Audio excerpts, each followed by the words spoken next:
একটা আদ্যোপান্ত পুরনো দিনের মা দিদার হাতের গন্ধ মাখা ঐতিহ্যবাহী রান্নার গল্প বলি আজ। একবার স্বাদ আস্বাদন না করলে সত্যিই বুঝবে না যে একটা নিরামিষ পদ কিভাবে এত সুন্দর খেতে হতে পারে। আমরা বানাচ্ছি কাঁচকলার কোপ্তা। প্রথমে কাঁচকলাগুলো কিভাবে মাছ বরাবর কেটে নিতে হবে, উপরের আর নিচের অংশটা বাদ দিয়ে দেব। তারপর প্রেসার কুকারে পরিমাণ মতো জল নিয়ে সামান্য হলুদ আর নুন দিয়ে এগুলোকে সেদ্ধ হতে বসাবো। একটা সিটি হয়ে যাওয়ার পর আমরা এগুলোকে এভাবে খোলা ছাড়িয়ে নেব।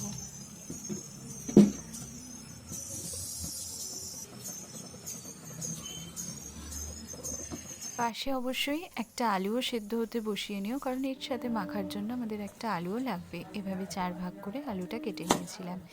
এবার এই আলু আর কাঁচকলাগুলোকে খুব ভালোভাবে একসাথে স্ম্যাশ করে নিতে হবে। মাখাটা কিন্তু আমাদের একটু স্মুথ করে মাখতে হবে। মোটামুটি 50% মেখে নেওয়ার পর আমরা পরপর এর মধ্যে মিশিয়ে নেব একটু আদা বাটা, কুচো করে কেটে রাখা কাঁচা লঙ্কা, স্বাদ মতো নুন, হাফ টিস্পুন হলুদ গুঁড়ো, 1 টিস্পুন জিরে গুঁড়ো,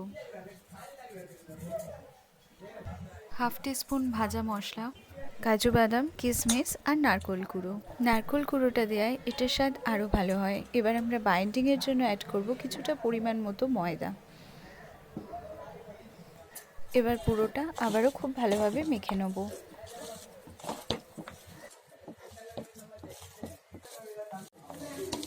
মাখাটা ঠিক এরকম আসবে। এখানে কিন্তু আমাদের ময়দার পরিমাণটা খুব ইম্পর্টেন্ট।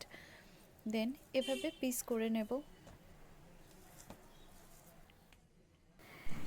এবার এগুলোকে শেপ দেওয়ার পালা। প্রথমে হাতে একটু অয়েল ব্রাশ করে এভাবে হাতের সাহায্যে ইচ্ছে মতো শেপ দিয়ে নিও।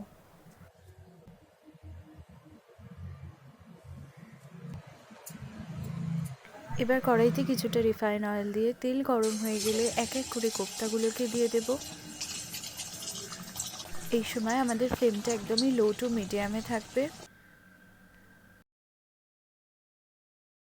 আস্তে আস্তে দেখো এটা কালার পেতে শুরু করবে। একদম ডিপ ব্রাউন কালার আসা অবধি এটাকে কিন্তু ভাজা করতে হবে। ঠিক এরকম কালারটা আসবে। দেন এই স্টেজে আমরা এটাকে তুলে আলাদা করব।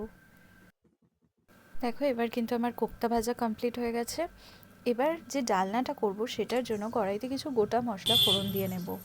2 তেজপাতা, সামান্য একটু সাদা জিরে, 2 গোটা শুকনো লঙ্কা, 2 এলাচ, 2 লবঙ্গ আর অল্প একটু দারচিনি। গোটা মশলাগুলো অল্প 2-4 বার নেড়ে চেড়ে নিয়ে আমরা অ্যাড করে দেবো রাফলি কেটে রাখা কিছুটা টমেটো। দিয়ে দেবো স্বাদ মতো নুন।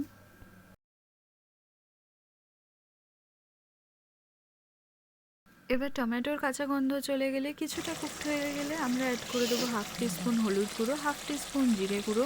পুরোটা খুব ভালোভাবে মিশিয়ে নেব। দেন অ্যাড করে দেবো কিছুটা নারকোল গুঁড়ো। পুরোটা আবারও খুব ভালোভাবে মিশিয়ে নিয়ে আমরা অ্যাড করে দেবো 1 টিস্পুন আদা বাটা। সবটা খুব ভালোভাবে কিছুক্ষণ কষতে থাকবো, ওই 2 to 3 মিনিটসের মতো। দেন আমরা অ্যাড করে দেবো সেদ্ধ করে রাখা কিছুটা আলু। আলু দেওয়ার পর আলু, টমেটো সবটা খুব ভালোভাবে মিশিয়ে নিয়ে কষতে থাকতে হবে আরও কিছুক্ষণের জন্য, যতক্ষণ না মিক্সচারটা থেকে তেল ছেড়ে আসছে।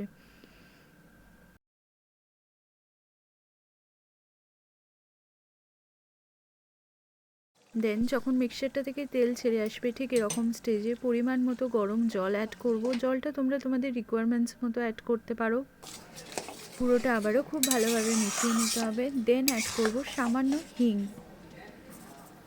হিং দেওয়ার সাথে সাথে পুরোটা আবারও খুব ভালোভাবে মিক্স করে নিতে হবে। হিংয়ের গন্ধটা এখানে খুব সুন্দর একটা ফ্লেভার অ্যাড করে।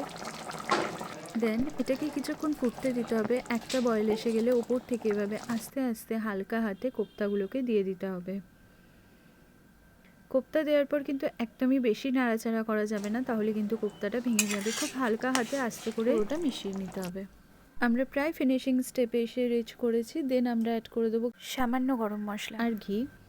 দিয়ে গ্যাস অফ করে এটা কভার করে দেবো, যাতে ঘি আর গরম মশলার গন্ধটা খুব সুন্দরভাবে এটার মধ্যে অ্যাবসর্ব করে যায়। তাহলেই একদম রেডি হয়ে যাবে কাঁচকলার কোপ্তা। এভাবে খুব সহজেই তোমরা এটা বানিয়ে নিতে পারো। নিরামিষের দিনে এমন একটা পদকে অবশ্যই সঙ্গী করতে পারো।